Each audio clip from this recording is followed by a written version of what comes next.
দলটা তো আমাদের রক্তের উপর দাঁড়ানো এই দল। আজকে আমি এখানে সাধারণ সম্পাদক প্রার্থী হয়েছি শুধুমাত্র দলের এই ভাঙন ঠেকানোর জন্য। কিবরিয়া সাহেব এবং নুরুল হক নূরের মধ্যে যে পরস্পরের ভুল বোঝাবুঝি হয়েছিল, সেখানে আমি মধ্যমপন্থা অবলম্বন করে বলেছিলাম যে তারা যে এই কাজগুলো করেছেন সেটি অসাংগঠনিক এবং এটি সংগঠনের ক্ষতি হচ্ছে। সমঝোতার ভিত্তিতে আমরা আমাদের গণ অধিকার পরিষদকে আগামী দিনে এগিয়ে নিয়ে যেতে চাই। সকলকেই আমরা ফিরিয়ে আনতে চেষ্টা চালাচ্ছি, আশা করছি যে তারাও ফিরে আসবে।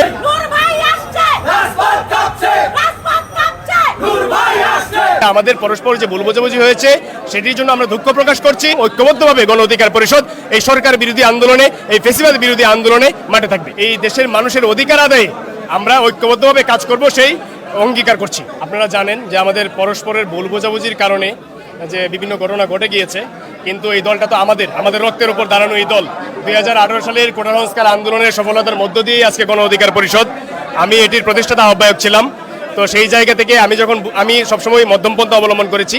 যখন যে সমস্যাটি তৈরি হয়েছিল তখন পরস্পরের ভুল বোঝাবুঝিতে রেজা কিবরিয়া ভাই কিংবা নুরুল হক নূরের মাঝে যে ভুল বোঝাবুঝি তৈরি হয়েছিল, আমি সেটিও বলেছিলাম। তো আমি এখনও চেয়েছি যে একটা সমঝোতার ভিত্তিতে আমাদের দলটা এগিয়ে যাওয়ার জন্য।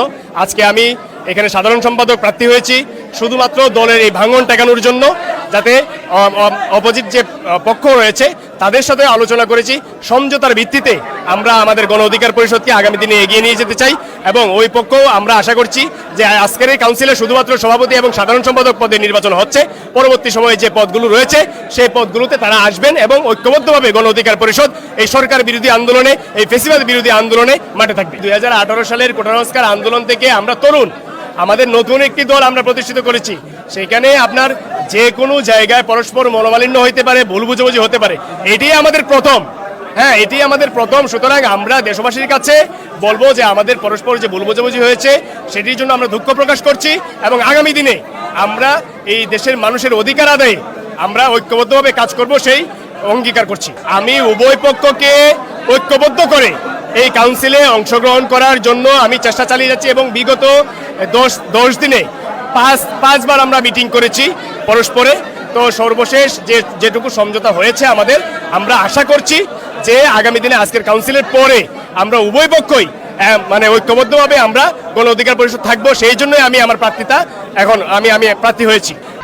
অবশেষে কাউন্সিল অনুষ্ঠিত হয়েছিল গণ অধিকার পরিষদের এবং সেখানে কিন্তু সবাই সবার পদ নিয়ে চিন্তিত ছিল এবং সবাই সবার পদ নিয়ে কথাটা জানাচ্ছিলেন।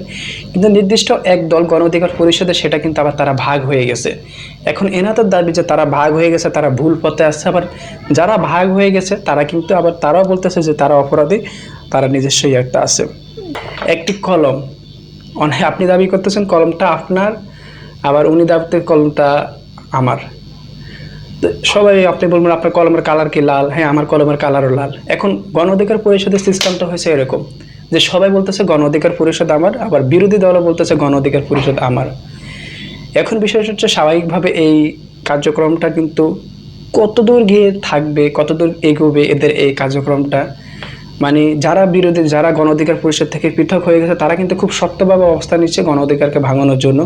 আর অন্যদিকে বিপুল দাবি করতেছে আমার নামে কোনো অভিযোগ নাই, বাস্তব কোনো অভিযোগ নাই, জাস্ট তারা মুখ দিয়ে বলে যাচ্ছে কোনো ডকুমেন্ট নাই, তাই আমি কোনো নির্দোষ, আমি এ ধরনের কাজ করি নাই। স্বাভাবিক।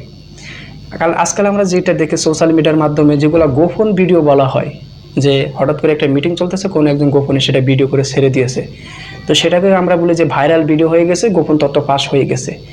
এখন আপনি আমার মতো বসে আপনি একটা কথা বলতেছেন সাজিয়ে গুছিয়ে, তো সেটা যদি আমি একজনের নামে অভিযোগ করি, জাস্ট আমি মুখ দিয়ে বলেই যাচ্ছি, সেটা আমার কাছে কোনো তথ্য প্রমাণ নাই, তো কোনটা বেশি গ্রহণযোগ্য হবে? কারণ মানুষ নাটক সিনেমা তৈরি করে, নাটক সিনেমা তো বাস্তবই মনে হয়, কিন্তু সেটা তো একটা স্ক্রিপ্ট লেখা, একটি সাজানো গল্প সেটা উপস্থাপনা করা হয়। তো একটা সাজানো গল্প যদি মানুষ উপস্থাপনা করে সেটা আসলে কেউ বিশ্বাস করবে না। যদি কোনো যেটাকে বলে আপনার কি বলে স্ক্যান্ডাল ভিডিও যেটা যদি না থাকে তাহলে তো এগুলো গ্রহণযোগ্য না। তো এখন দেখা যাক তাদের গণ অধিকার কত দূর পর্যন্ত আগায়। তা আমরা চাই যারা সত্যের পথে আছে তাদের পক্ষে সবাই থাকুক।